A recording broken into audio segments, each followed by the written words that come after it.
Le 8 janvier 2025, une semaine après le Nouvel An, un commando avec à sa suite une bande d'individus non militaires attaque la présidence tchadienne. Il sera neutralisé ainsi que 18 des personnes non armées qui l'accompagnaient. Dans les spéculations sur l'origine de ce coup d'État qui a fait vaciller la présidence du Tchad, plusieurs analystes y voient une revanche de la France. Le pays d'Emmanuel Macron semble mal digérer la demande de retrait des troupes françaises de ce pays par le nouveau président Mohamed Idriss Déby. L'histoire de la République du Tchad s'enrichit ainsi d'un nouveau coup d'État, alors qu'on croyait que le pays d'Hissène-Habré avait tourné le dos à cette sorte de prise de pouvoir par lâcheté, avec l'élan de démocratie impulsé par la dernière élection présidentielle qui a connu la victoire de Mohamed Déby, le fils de l'ancien et défunt président de la République. Après la mort du maréchal Idriss Déby Itno dans des circonstances troubles, une information a pullulé faisant croire que ce grand défenseur de l'intégrité de son pays a été assassiné avec la connivence des Français qui ne digéraient plus les prises de position panafricanistes et révolutionnaires de celui qu'ils ont longtemps imposé au peuple tchadien comme dirigeant. Même si l'information reste à vérifier, la coïncidence de certaines situations peut nous emmener à faire des analyses, quitte à confirmer ou infirmer l'ingérence de la France dans la gestion de ce pays. En revenant au lendemain du décès du maréchal Idno, on constate que tout allait bien au Tchad après sa mort inattendue, si bien qu'une nouvelle élection présidentielle a débouché sur la victoire de Mohamed de la dynastie Déby. Lui, qui a assuré la transition depuis le décès de son père, a remporté les élections dont il était candidat.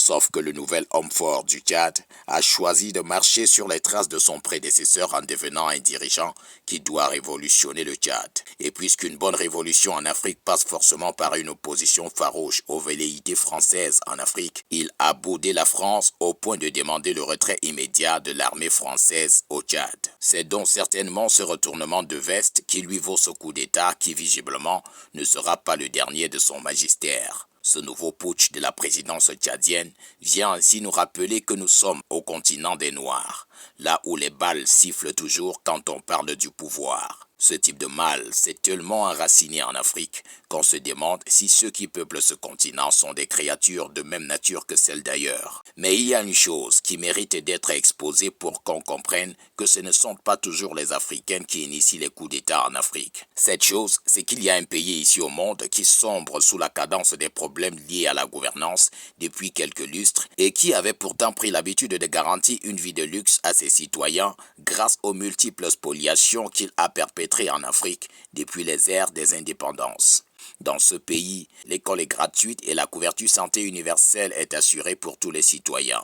Bref, le prestige de ce pays est diamétralement opposé à l'Afrique, où vivre jusqu'à quitter la terre est un véritable chemin de croix pour les populations. Ce pays est devenu ingérable depuis que le vent de révolution souffle en Afrique et que bon nombre de dirigeants africains ont compris que le bien-être du continent passe par une résilience contre les manœuvres mafieuses de la France qui met tout le temps le continent à genoux.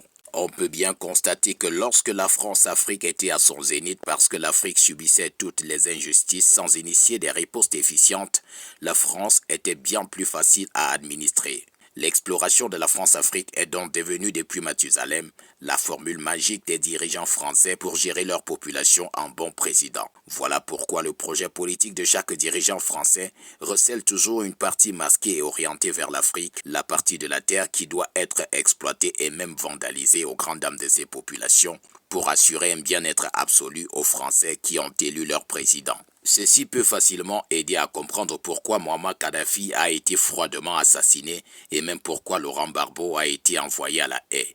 Ces deux manœuvres lucifériques ont permis à un dirigeant français de terminer son magistère sans connaître autant de tumulte que celui du présent. Une certaine opinion pense même que la condamnation dont Nicolas Sarkozy a écopé est tout simplement une manœuvre pour chanvrer les Africains au sujet de la mort de Muammar Kadhafi. Et donc, à partir de maintenant, comprenons que les ressources de l'Afrique ont été longtemps celles de la France et que si ces ressources doivent désormais appartenir à l'ayant droit, c'est que la France usurpatrice doit tomber dans l'abîme. En clair, c'est que tant que la France se portera à merveille, l'Afrique sera dans la misère et si c'est l'Afrique qui se porte bien, la France épousera la misère.